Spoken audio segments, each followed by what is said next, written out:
Friends, இன்றைக்கி என்ன செய்கிறோன்னு பார்த்தீங்கன்னா, சூப்பரான ஒரு லட்டு தான் நம்ம செய்கிறோம். இந்த லட்டில் பார்த்தீங்கன்னா பசங்களுக்கு தேவையான அத்தனை சத்துக்களும் உள்ள மாதிரி சூப்பரான ஒரு லட்டு நம்ம செஞ்சு வச்சுருக்கோம். அப்படி என்ன இதில் போட்டு செஞ்சுருக்கோம் அப்படின்னு பார்த்தீங்கன்னா, பசங்க ஸ்கூல் விட்டு வர்ற பசங்களுக்கு ஸ்வீட்டு நம்ம செஞ்சு கொடுக்கறது இந்த மாதிரி சத்தான ஒரு லட்டு ரெசிபி மாதிரி செஞ்சு கொடுத்தோம் அப்படின்னா பசங்களுக்கும் ரொம்ப விரும்பி சாப்பிடுவாங்க, சத்தும் கிடைக்கும். அப்படி என்ன இந்த இதில் நம்ம சத்தாக போட்டு செஞ்சுருக்கோம் அப்படிங்கிறத வாங்க வீடியோக்குள்ளார போய் பார்க்கலாம். லட்டாக இருக்கிறதுனால ஸ்வீட்டில் இப்படி டிஃப்ரெண்ட்டாக செஞ்சு கொடுக்குறப்ப பசங்களுக்கும் பிடிக்கும். நம்ம சேனலை புதுசாக பார்க்குறவங்க ப்ளீஸ் சப்ஸ்கிரைப் பண்ணிவிட்டு பாருங்கள். இந்த லட்டு எப்படி செஞ்சோம், இதில் என்னெல்லாம் போட்டிருக்கோம் அப்படிங்கிறத வாங்க வீடியோக்குள்ளார போய் பார்க்கலாம். ஹாய் ஃப்ரெண்ட்ஸ், இன்றைக்கி என்ன பார்க்க போகிறோன்னு பார்த்தீங்கன்னா, சூப்பராக கவுனி அரிசி வச்சு ஒரு லட்டு பார்க்க போகிறோம். ரொம்ப நல்லது இது. மெயினாக சின்ன குழந்தைங்கள்லேருந்து கொடுக்க ஆரம்பிச்சிங்க அப்படின்னா ரொம்ப சத்து அதிகம் உள்ளது, ஸ்ட்ரென்த்தும் அதிகமாக கிடைக்கும் பசங்களுக்கு. இதில் பார்த்தீங்கன்னா இந்த கேன்சர்லாம் வர்றதை தடுக்கிறதுக்கு உள்ளதெல்லாம் இதில் நிறைய இருக்குது. அதனால் இந்த இதை நீங்கள் அடிக்கடி சாப்பாட்டில் கஞ்சியாயோ இல்லை பாயசம் இல்லை இதிலையே புட்டு செய்யலாம். இந்த மாதிரி என்னென்னலாம் இதில் நம்ம செஞ்சு கொடுக்க முடியும்னு நினைக்கிறோமோ அது சின்ன குழந்தையிலேருந்து பெரியவங்க வரைக்கும் எல்லாருக்கும் இதை அடிக்கடி நம்ம சேர்த்துக்கிறப்போ உடம்புக்கு ரொம்ப நல்லது இது. ஏன்னா இதை நீங்கள் நார்மலாக பார்த்தீங்கன்னா பழைய காலத்தில் வந்து ராஜாக்கள் சாப்பிட்ற மாதிரியான அரிசி அப்படின்னு சொல்லி வச்சுருந்தாங்க. ஏன்னா அவ்வளோ சத்து அதிகமாக இருக்கிறதுனால ராஜாக்கள் இதை சாப்பிடுவாங்கன்னு. இப்போ இது நார்மலாக எல்லாருமே நம்ம யூஸ் பண்ண ஆரம்பிச்சிட்டோம். இது வந்து யூஸ் பண்ணலைனாலும் வாங்கி அடிக்கடி யூஸ் பண்ணுங்கள், ரொம்ப அதிக சத்து. இதில் வந்து நம்ம லட்டு மாதிரி பிடிச்சி கொடுத்துட்டோம் அப்படின்னா பசங்களுக்கு லட்டுனா சாப்பிட்ருவாங்க, ஸ்வீட் ஐட்டம்னா சாப்பிட்ருவாங்க.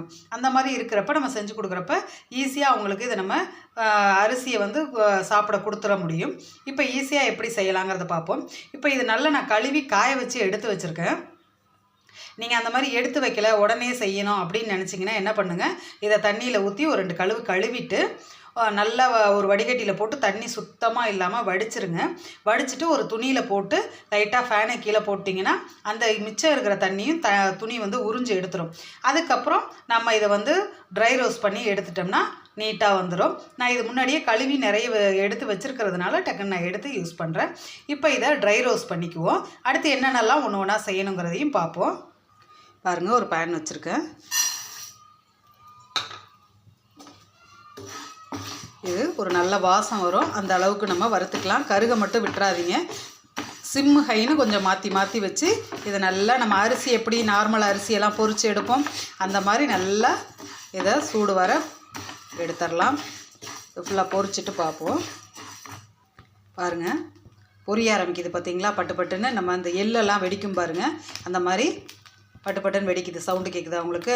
அந்த மாதிரி வெடிக்கிறப்போ ஒயிட்டாக அரிசி வரும். அந்த மாதிரி வந்துருச்சுன்னா, எல்லா அரிசியும் அது மாதிரி வந்துருச்சு அப்படின்னா இது நல்லா பொரிஞ்சிருச்சுன்னு அர்த்தம்.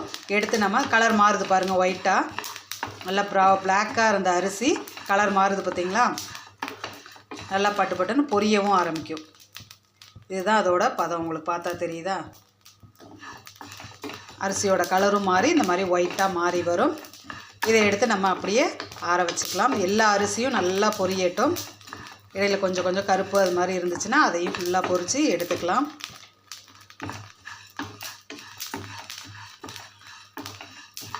இப்போ எல்லாமே நல்லா பொரிஞ்சிருச்சு. உங்களுக்கு தெரியுதா, நல்லா எல்லாமே கலர் மாதிரி ஒயிட்டாக வந்து இருக்குது.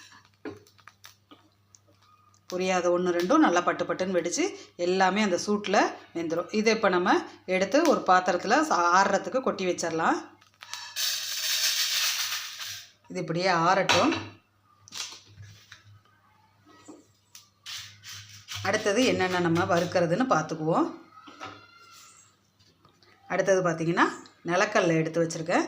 இது வறுத்த நிலக்கடலை தான், இருந்தாலும் திரும்ப ஒரு தடவை நம்ம சூடுக்காக வறுத்துக்கலாம் அப்படின்ட்டு. நீங்கள் பச்சை இருந்துச்சுன்னா பச்சையும் நீங்கள் இது மாதிரியே போட்டு நல்லா வறுத்து எடுத்தீங்கன்னா, ஆனால் வந்து சவுக்கு சவுக்குன்னு இருக்கக்கூடாது, நல்லா மொறுன்னு வர்ற அளவுக்கு வறுத்துக்கணும். இது வறுத்த நிலக்கடலைங்கிறதுனால லைட்டாக சூடு பண்ணிக்கிட்டால் போதும். தோலை மட்டும் உடச்சி எடுத்துடலாம். இது நல்லா சூடாயிருச்சு. எடுத்து இதை கொட்டி இந்த தோலெல்லாம் நம்ம தேய்ச்சி விட்டோம்னா வந்துடும், எடுத்துடலாம். இதுவும் இதில் ஆறட்டும். ஆறுனோன்னு கையில் நம்ம இப்போ சூடாக இருக்கிறதுனால பண்ண முடியாது. இந்த தோலை இப்படி எடுத்தோம்னா வந்துடும். இது மாதிரி தோலை எல்லாத்தையும் எடுத்து விட்டு புடச்சிட்டு ஒயிட்டாக வச்சுக்கலாம். அடுத்தது பார்த்திங்கன்னா பொட்டுக்கடலை எடுத்து வச்சுருக்கேன். நீங்கள் பொட்டுக்கடலை வேணான்னு நினச்சிங்க அப்படின்னா உங்களுக்கு வந்து முந்திரி நிறைய போட்டு செய்யலாம், அது பிடிக்கும்னு நினச்சிங்கன்னா நீங்கள் இந்த பொட்டுக்கடலைக்கு பதிலாக நீங்கள் முந்திரி சேர்த்துக்கலாம். இல்லை முந்திரி எனக்கு வேண்டாம், நான் வந்து பொட்டுக்கல்லையே சேர்த்துக்கிறேன்னா இதுவும் சேர்த்துக்கலாம். எது வேணாலும் நீங்கள் சேர்த்துக்கலாம். முந்திரியை பொட்டுக்கல்லையே உங்கள் ஆப்ஷனல். நான் இன்றைக்கி பொட்டுக்கல்லை சேர்த்துக்கிறேன். இதுவும் லைட்டாக அந்த கோல்டு கலர் வர்ற மாதிரி வறுத்து எடுத்துக்கலாம். பாருங்கள், பொட்டுக்கல்லை நல்லா வாசம் வந்துருச்சு. வறுக்கிறப்போ உங்களுக்கு தெரியும், கலரும் மாறலை. சிம்மில் வச்சுக்கோங்க.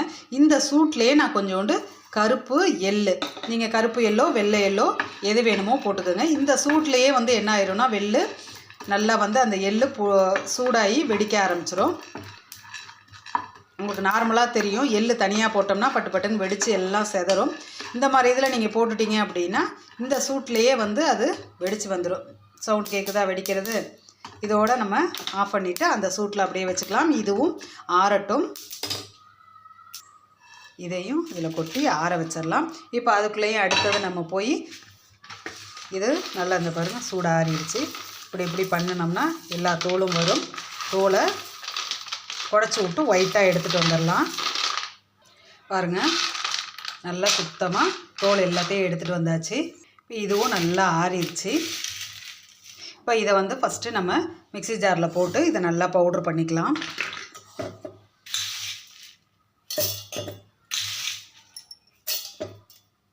இப்போ இது எந்த அளவுக்கு நைஸாக அரைக்க முடியுமோ அந்த அளவுக்கு அரைச்சிடலாம்.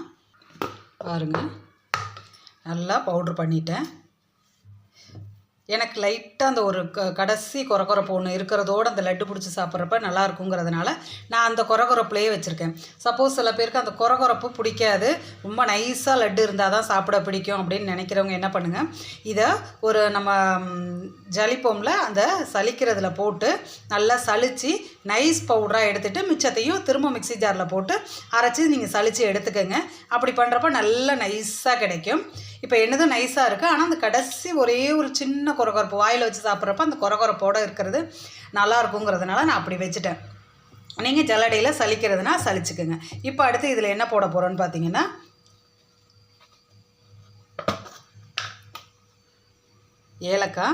ஏலக்காய் வந்து நான் ஜீனி போட்டு கொஞ்சம் இடித்து வச்சுருக்கேன். அதில் போட்டுக்கலாம். வாசத்துக்கு எவ்வளோ தேவையோ அதை போட்டுக்கலாம். அடுத்தது இதை வறுத்து வச்சுருக்க நிலக்கடலை எல்லாத்தையும் போட்டுக்கலாம். எப்பொழுதும் ஸ்வீட் செய்கிறப்போ ஒரு பிஞ்ச் உப்பு போட்டோம் அப்படின்னா அந்த ஸ்வீட்டை இன்னும் எடுத்து கொடுக்கும். இப்போ இதுக்கு என்ன பண்ண போகிறேன்னு பார்த்தீங்கன்னா, நீங்கள் நாட்டு சர்க்கரை போடுறதுனா போட்டுங்க. நான் பொடிச்ச வெல்லம் இருக்குது, இதை நான் போட்டுக்கிறேன். அதே ஒரு கப்புக்கு நான் இதை போட்டுக்கிறேன். இப்போ இதை நல்லா திரும்ப ஒரு சுற்றி எடுத்துக்குவோம். பாருங்கள், நல்லா எல்லாமே சேர்ந்து பவுடர் ஆயிடுச்சு. இப்போ இதை ஒரு பாத்திரத்துக்கு மாற்றிக்குவோம். பாருங்கள், நல்லா பவுடராக இதாகிருச்சு. இன்னும் அந்த இருந்த லைட்டு கொரகொரப்பும் இப்போ இது எல்லாத்தையும் சேர்த்து அரைக்கிறப்ப இதாகிருச்சு. இப்போ இது பார்த்திங்கன்னா பிடிக்கிற பதத்துக்கு இல்லை, லைட்டாக தான் இருக்குது. இப்போ இதில் லைட்டாக நம்ம கொஞ்சம் நெய் சேர்த்துக்கலாம். நெய் சேர்க்குறப்ப நம்மளுக்கு நல்லா பிடிக்க வந்துடும். இப்போ நார்மலாக இங்கே வருங்க பிடிச்சா நிற்குமே தவிர ஃபுல்லாக நல்ல ஒரு இதாக நிற்காது. டக்குன்னு கைப்பட்டால் உடையிற மாதிரி ஆயிரும். ஆனால் பால் கிடைக்கும், லட்டு ஷேப்பு கிடைக்கும்.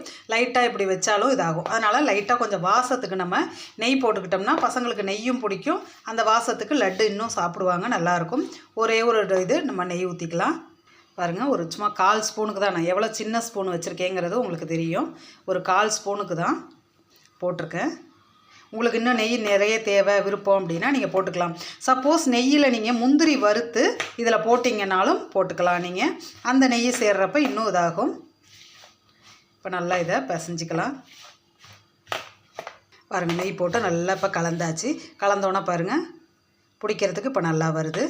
இப்போ நம்ம எந்த அளவுக்கு வேணும்னு நினைக்கிறோமோ அந்த சைஸுக்கு நம்ம பிடிச்சி வச்சுக்கலாம். பாருங்கள், சூப்பராக பிடிச்சி ரெடி பண்ண ஆரம்பித்தாச்சு. சப்போஸ் உங்களுக்கு இந்த மாதிரி நான் வந்து வெல்லம் போட்டு எனக்கு பவுடராக இருக்குது பிடிக்க வரலை அப்படின்னு நினச்சிங்க அப்படின்னா நீங்கள் என்ன பண்ணுங்கள், இந்த வெல்லத்தை மிக்சியில் போட்டு ஓட்டாமல் வெல்லம் எந்த கப்பில் எடுக்கிறீங்களோ அந்த கப்பில் ஒரு 1/4க்கு மட்டும் தண்ணி ஊற்றி நல்லா கெட்டியாக இருக்கிற மாதிரி அந்த பாகு வந்த உடனே இந்த பவுடரை நீங்கள் அதில் போட்டு கிண்டி எடுத்துட்டிங்கன்னா உங்களுக்கு கரெக்டாக அந்த உருண்டை பிடிக்கிற இதுக்கு வந்துடும். நீங்கள் வந்து ஈஸியாகவும் பிடிச்சிக்கலாம். அந்த மாதிரி மெத்தட்லேயும் நீங்கள் செஞ்சு பார்க்கலாம். இப்போ சூப்பராக லட்டு ரெடி ஆயிடுச்சு. சூப்பராக இப்போ லட்டு பிடிச்சாச்சு. நல்லா டேஸ்ட்டும் சூப்பராக இருக்குது. அந்த பவுடரில் நான் வாயில் போட்டு பார்க்குறப்பே தெரிஞ்சது. நீங்கள் வீட்டில் இதே மாதிரி ட்ரை பண்ணி பாருங்கள். பிள்ளைங்களுக்கு சத்தான ஒரு ஸ்வீட்டாகவும் இருக்கும். இந்த வீடியோ உங்களுக்கு பிடிச்சிருந்துச்சுன்னா லைக் பண்ணுங்கள், ஷேர் பண்ணுங்கள், கமெண்ட் பண்ணுங்கள், சப்ஸ்கிரைப் பண்ணுங்கள். பக்கத்தில் இருக்க ஆளுங்கிற பட்டனையும் தொடுங்க. அப்போ தான் நான் போடுற வீடியோ உங்களுக்கு நோட்டிஃபிகேஷனில் வரும். நீங்களும் விருப்பப்படுறத பார்க்கலாம். தேங்க்யூ.